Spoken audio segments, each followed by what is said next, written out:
ಓಂ ಶ್ರೀ ಗುರುಭ್ಯೋ ನಮಃ. ಫ್ರೆಂಡ್ಸ್ ಎಲ್ಲರಿಗೂ ನಮಸ್ಕಾರ. ವಿಡಿಯೋ ಸ್ಟಾರ್ಟ್ ಮಾಡೋದಕ್ಕಿಂತ ಮುಂಚೆ ನಂದೊಂದು ಸಣ್ಣ ವಿನಂತಿ. ದಯವಿಟ್ಟು ನಿಮ್ಮ ಸುತ್ತಮುತ್ತ ಯಾರಾದರೂ ಇದ್ದರೆ ತಕ್ಷಣ ಅಲ್ಲಿಂದ ಪಕ್ಕಕ್ಕೆ ಹೋಗಿ ಅಥವಾ ಇಯರ್ಫೋನನ್ನು ಹಾಕಿಕೊಳ್ಳಿ. ಯಾಕೆಂದರೆ ಇಂದು ನಾನು ಹೇಳಲಿರುವ ಮಾತುಗಳು ನಿಮ್ಮ ಕಣ್ಣಲ್ಲಿ ನೀರು ತರಿಸೋದು ಖಂಡಿತ, ನಿಮ್ಮ ಗುಂಡಿಗೆ ಭಾರವಾಗೋದು ನಿಶ್ಚಿತ. ಅರೆ, ನನ್ನ ಜೀವನವನ್ನೇ ಈತ ಹೇಳ್ತಾ ಇದ್ದಾನಲ್ಲ, ಈಕೆ ಹೇಳ್ತಾ ಇದ್ದಾಳೆ ಅಂತ ಓದ್ತಾ ಇದ್ದಾರಲ್ಲ, ಯಾರಿಗೂ ಹೇಳಿಕೊಳ್ಳಲಾಗದ ನನ್ನ ನೋವು, ನಾನು ಪಡ್ತಿರುವ ನರಕ ಇವರಿಗೆ ಹೇಗೆ ಗೊತ್ತಾಯಿತು ಅಂತ ನೀವು ಆಶ್ಚರ್ಯ ಪಡ್ತೀರಾ. ಇದು ಸಾಮಾನ್ಯ ಜ್ಯೋತಿಷ್ಯವಲ್ಲ. ಶ್ರೀ ಪೋತಲೂರಿ ವೀರಬ್ರಹ್ಮೇಂದ್ರ ಸ್ವಾಮಿಗಳ ಅಂದೇ ಬರೆದಿಟ್ಟ ಕಾಲಜ್ಞಾನದ ರಹಸ್ಯಗಳು. ಅದರಲ್ಲಿ ಕೂಡ ಮುಖ್ಯವಾಗಿ ತುಲಾರಾಶಿಯವರ ಕರ್ಮಫಲ ಮತ್ತು ಅವರು ಅನುಭವಿಸುವ ಮಾನಸಿಕ ಕ್ಷೋಭೆಯ 9 ನಿಜವಾದ ಮುತ್ತುಗಳು. ಒಬ್ಬ ಅನುಭವಿ ಜ್ಯೋತಿಷಿಯಾಗಿ ಸಾವಿರಾರು ಜಾತಕಗಳನ್ನು ನೋಡಿದವರಾಗಿ ನಾನು ಘಂಟಾಘೋಷವಾಗಿ ನಿಮಗೆ ಹೇಳ್ತಾ ಇದ್ದೇನೆ. ಈ ವಿಡಿಯೋ ಮುಗಿಯುವಷ್ಟರಲ್ಲಿ ನಿಮ್ಮ ಜೀವನಕ್ಕೊಂದು ದಾರಿ ಅನ್ನೋದು ಸಿಗುತ್ತೆ.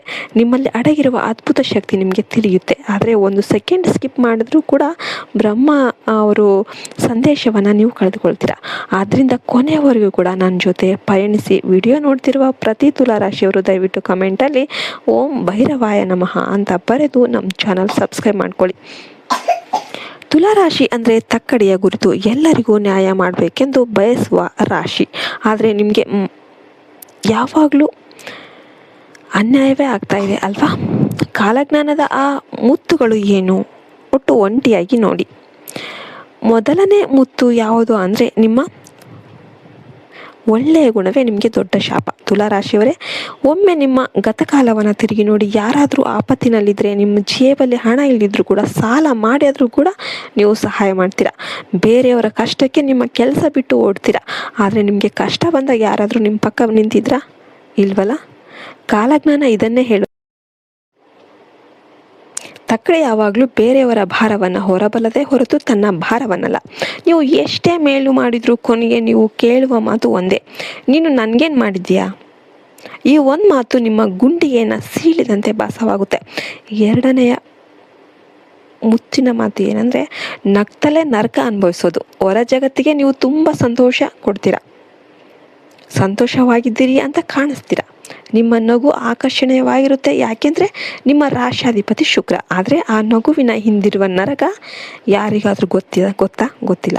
ರಾತ್ರಿ ವೇಳೆ ದಿಂಬಿನಲ್ಲಿ ಮುಖ ಇಟ್ಟು ಎಷ್ಟು ಬಾರಿ ಹತ್ತಿದ್ರಿ, ಅದು ನಿಮ್ಮ ಜೊತೆ ಇರುವವರಿಗೂ ಕೂಡ ಗೊತ್ತಿಲ್ಲ. ನಿಮ್ಮ ನೋವನ್ನು ಯಾರಿಗೂ ಹೇಳ್ಕೊಳ್ಳಿಲ್ಲ. ಹೇಳಿದರೂ ಅವರು ಅರ್ಥ ಮಾಡ್ಕೊಳ್ಳೋದಿಲ್ಲ. ಬದಲಾಗಿ ನಿಮ್ಮನ್ನೇ ತಪ್ಪು ಮಾಡ್ತಾರೆ. ಅದಕ್ಕೆ ನನ್ನ ನೋವು ನನಗೆ ಇರಲಿ ಅಂತ ನಗುವಿನ ಮಾಸ್ಕ್ ಹಾಕ್ಕೊಂಡು ಹೊರ ಬರ್ತೀರಿ. ಇದು ನಿಜವೋ ಅಲ್ವೋ ಹೇಳಿ? ನಿಮ್ಮ ಆತ್ಮಸಾಕ್ಷಿಯನ್ನು ಕೇಳಿ. ಮೂರನೆಯ ಮುತ್ತು ಸ್ವಂತ ರಕ್ತ ಸಂಬಂಧಿಗಳಿಂದಲೇ ಬೆನ್ನಿಗೆ ಚೂರಿ. ತುಲಾರಾಶಿಯವರಿಗೆ ಹೊರಗಿನವರಿಗಿಂದ ಆಗುವ ನಷ್ಟಕ್ಕಿಂತ ನೀವು ನಂಬಿದವರಿಂದ ಮತ್ತು ರಕ್ತ ಸಂಬಂಧಿಗಳಿಂದಲೇ ದ್ರೋಹ ಆಗ್ತಾ ಇದೆ. ಯಾರಾದರೂ ಪರಿಚಯವಾದವರೇ ಅವರನ್ನು ಕುರುಡಾಗಿ ನಂಬ್ತೀರಾ. ಯಾರಾದರೂ ಪರಿಚಯ ಆದ್ರಿಂದ ಕುರುಡಾಗಿ ನಂಬಿಡದೆ ನಿಮ್ಮ ಆಸ್ತಿ, ಹಣ, ಸಮಯ ಎಲ್ಲವನ್ನು ಅವರಿಗಾಗಿ ದಾರೆ ಎರೆದ್ಬಿಡ್ತೀರಾ. ಆದರೆ ಬ್ರಹ್ಮಯ್ಯರವರ ಸೂಕ್ಷ್ಮ ಜ್ಞಾನ ಹೇಳೋದಂದರೆ, ನಂಬಿಕೆಯೇ ತುಲಾರಾಶಿಯವರ ಪಾಲಿನ ಮೃತ್ಯು. ನಿಮ್ಮ ಬಳಿ ಹಣ ಇದ್ದಾಗ ಸುತ್ತುವರ್ತಾರೆ, ಕಷ್ಟ ಬಂದಾಗ ಮುಖ ಮುಚ್ಕೊಂಡ್ಬಿಡ್ತಾರೆ, ನಿಮ್ಮ ಫೋನ್ ಕೂಡ ಎತ್ತೋದಿಲ್ಲ. ಇಷ್ಟೆಲ್ಲ ಆದರೂ ಕೂಡ ಅವರು ಮತ್ತೆ ಒಂದು ನಕ್ರೆ ಅವರನ್ನು ಕ್ಷಮಿಸಿಬಿಡ್ತೀರಿ. ಅದೇ ನಿಮ್ಮ ದೊಡ್ಡ ದೌರ್ಬಲ್ಯ. ನಾಲ್ಕನೆಯ ಮುತ್ತು ಪ್ರೇಮ ಮತ್ತು ಮದುವೆಯಲ್ಲಿ ಕರ್ಮಫಲ. ನೀವು ನಿಜವಾದ ಪ್ರೀತಿಯನ್ನು ಬಯಸ್ತೀರಾ. ಆದರೆ ನಿಮಗೆ ಸಿಗುವ ವ್ಯಕ್ತಿಗಳು ನಿಮ್ಮನ್ನು ಕಂಟ್ರೋಲ್ ಮಾಡುವವರು ಅಥವಾ ನಿಮ್ಮ ಎಮೋಷನ್ಸನ್ನು ಬಳಸಿಕೊಳ್ಳುವವರು. ನೀವು 100% ಪ್ರಾಮಾಣಿಕ ಆಗಿದ್ರೂ ಕೂಡ ಎಲ್ಲೋ ಒಂದು ಅನುಮಾನ, ಅಪಾರ್ಥ ನಿಮ್ಮನ್ನು ಕಾಡುತ್ತೆ. ಮದುವೆಯಾದವರ ಜೀವನದಲ್ಲಿ ನೋಡಿದರೆ ಕುಟುಂಬವನ್ನು ನಡೆಸೋದಕ್ಕೆ ನೀವು ಪ್ರಾಣವನ್ನೇ ಪಣಕ್ಕಿಡ್ತೀರಾ. ಆದರೆ ನಿಮ್ಗೆ ಸಿಗುವ ಒಂದು ಗೌರವ ಮಾತ್ರ ಶೂನ್ಯವಾಗಿರುತ್ತೆ. ಪತಿ ಅಥವಾ ಪತ್ನಿಗೆ ಎಷ್ಟೇ ಮಾಡಿದರೂ ಅವರಿಗೆ ಕಡಿಮೆನೇ ಅನಿಸುತ್ತೆ. ಒಂದು ಎಮೋಷ್ನಲ್ ಒಂಟಿತನ ನಿಮ್ಮನ್ನು ಸದಾ ಕಾಡ್ತಾನೆ ಇರುತ್ತೆ. ಐದನೇದೇ ಮುತ್ತು ಹೇಳೋದಾದರೆ, ಎಷ್ಟೇ ಕಷ್ಟಪಟ್ಟರೂ ಕೂಡ ಸಿಗದ ಒಂದು ಐಡೆಂಟಿಫೈ.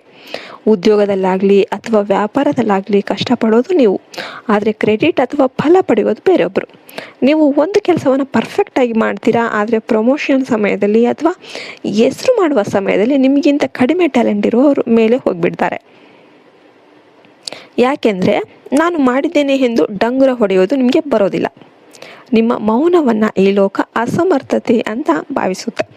ಒಳಗೊಳಗೆ ರಕ್ತ ಕುದೀತಾ ಇದ್ರೂ ಕೂಡ ಹೊರಗೆ ಏನು ಅನ್ನೋದಕ್ಕೆ ಆಗದೆ ನಿಮ್ಮನ್ನು ನೀವೇ ಹಿಂಸಿಸಿಕೊಳ್ತಾ ಇರ್ತೀರ. 6ನೇ ಮುತ್ತು ಭವಿಷ್ಯವನ್ನು ಗ್ರಹಿಸುವ ಸಿಕ್ಸ್ತ್ ಸೆನ್ಸ್. ಇದು ಯಾರಿಗೂ ತಿಳಿಯದ ಬ್ರಹ್ಮ ರಹಸ್ಯ. ತುಲಾರಾಶಿಯವರಿಗೆ ಭಗವಂತ ಒಂದು ವಿಚಿತ್ರ ವರ ನೀಡಿದ್ದಾನೆ. ನಿಮ್ಮ ಮುಂದೆ ಯಾರಾದರೂ ಸುಳ್ಳು ಹೇಳ್ತಿದ್ರೆ ನಿಮ್ಮ ಮನಸ್ಸಿಗೆ ತಕ್ಷಣ ತಿಳಿಯುತ್ತೆ ಇವನು ಮೋಸ ಮಾಡ್ತಿದ್ದಾನೆ ಅಂತ.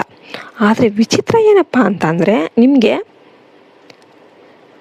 ತಿಳಿದಿದ್ರು ಕೂಡ ನೀವು ಅವರನ್ನು ಪ್ರಶ್ನೆ ಮಾಡೋದಿಲ್ಲ, ಅವರ ನಾಟಕ ನೋಡುತ್ತಾ ಸುಮ್ಮನೆ ಇದ್ಬಿಡ್ತೀರ. ಮುಂದೆ ಏನು ನಡೆಯಲಿದೆ ಎಂಬ ಮುನ್ಸೂಚನೆ ನಿಮ್ಮ ಅಂತರಾತ್ಮಕ್ಕೆ ಸಿಗ್ತಾ ಇರುತ್ತೆ. ಅದನ್ನು ನೀವು ಕಡೆಗಣಿಸಿದಾಗಲೆಲ್ಲ ನೀವು ನಷ್ಟವನ್ನು ಅನುಭವಿಸ್ತೀರ.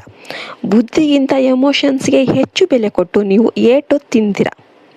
7ನೆಯ ಮತ್ತು 8ನೆಯ ಮುತ್ತು ಯಾವುದಂದರೆ ಹಣದ ಆಟ ಮತ್ತು ಶನಿದೇವರ ಪರೀಕ್ಷೆ. ಹಣ ಗಳಿಸಲು ನಿಮ್ಮನ್ನು ಮೀರಿಸುವವರಿಲ್ಲ, ಆದರೆ ಹಣ ನಿಮ್ಮ ಕೈಯಲ್ಲಿ ನಿಲ್ಲೋದಿಲ್ಲ. 10 ರೂಪಾಯಿ ಬಂದರೆ 12 ರೂಪಾಯಿ ಖರ್ಚು ಮಾಡ್ತೀರಾ, ಮೊದಲೇ ಸಿದ್ಧವಾಗಿರುತ್ತೆ. ನಿಮ್ಮ ಹಣ ನಿಮ್ಮ ಅವಶ್ಯಕತೆಗಿಂತ ಹೆಚ್ಚಾಗಿ ಬೇರೆಯವರ ಅವಶ್ಯಕತೆಗೆ ಖರ್ಚಾಗ್ತಾ ಇದೆ. ಇನ್ನು 8ನೇ ಸತ್ಯ ಏನಂದರೆ ಶನಿದೇವರ ಪರೀಕ್ಷೆ. ಜ್ಯೋತಿಷ್ಯದಲ್ಲಿ ತುಲಾರಾಶಿಯು ಶನಿದೇವರಿಗೆ ಉಚ್ಚ ಸ್ಥಾನ. ಹಾಗಿದ್ರೂ ಕೂಡ ಕಷ್ಟ ಯಾಕೆಂದರೆ ಚಿನ್ನವನ್ನು ಎಷ್ಟು ಕಾಯಿಸಿದರೆ ಅಷ್ಟು ಹೊಳೆಯುತ್ತೆ. ನಿಮ್ಮ ಜೀವನದಲ್ಲಿರುವ ಸ್ವಾರ್ಥಗಳನ್ನು ದೂರ ಮಾಡೋದಕ್ಕೆ ಶನಿದೇವರು ಈ ನರಕದ ದರ್ಶನ ಮಾಡಿಸ್ತಾ ಇದ್ದಾರೆ. ನಿಮ್ಮನ್ನು ಅಳಿಸುತ್ತಿರುವುದು ಶನಿಯಲ್ಲ, ನೀವು ನಂಬಿದ ಮನುಷ್ಯರ ಅಸಲಿ ಮುಖ. 9ನೆಯ ಮುತ್ತು ರಾಜಯೋಗ ಮತ್ತು ಅಂತಿಮ ವಿಜಯ. ಈಗ ಹತ್ತಿದ್ದೆಲ್ಲ ಸಾಕು.